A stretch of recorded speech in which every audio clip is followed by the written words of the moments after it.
Hello, it's Bailey and welcome back to my channel.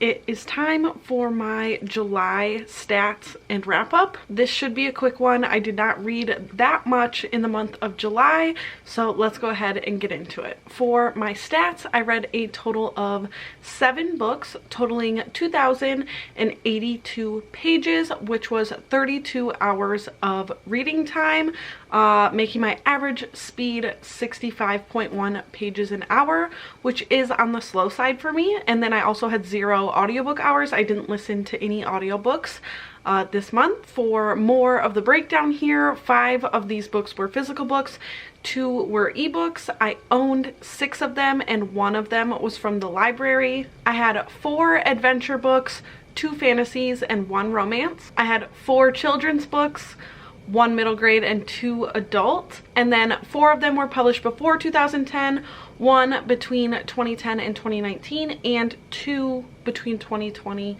and 2022.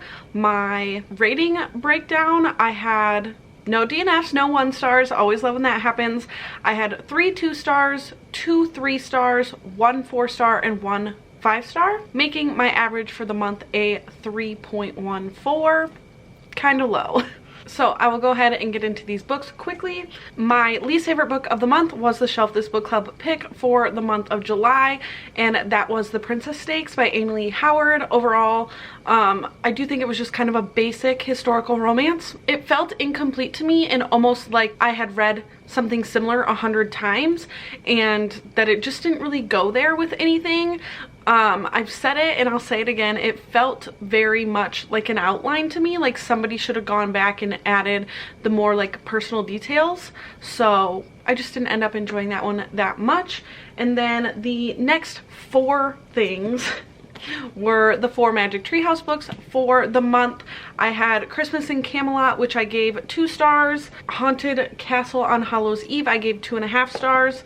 And then Summer of the Sea Serpent and Winter of the Ice Wizard, I gave both of those 2 stars. No, 3 stars. So then for the bulk of my reading and what I actually enjoyed this month, I read Amari and the Night Brothers by B.B. Alston. This I gave it 4.5 stars, and it really was just like a feel-good palette cleanser type thing. This was actually chosen for me by Connor, which is Ruby's partner from Ruby Red. I play along on her Tic Tac TBR, and one of the prompts was Connor pick, so I asked if Connor would pick me a book as well, and they picked me this. I hadn't read a middle grade in so long, so this kind of just felt like so much fun to me, and I'm very much looking forward to continuing this series.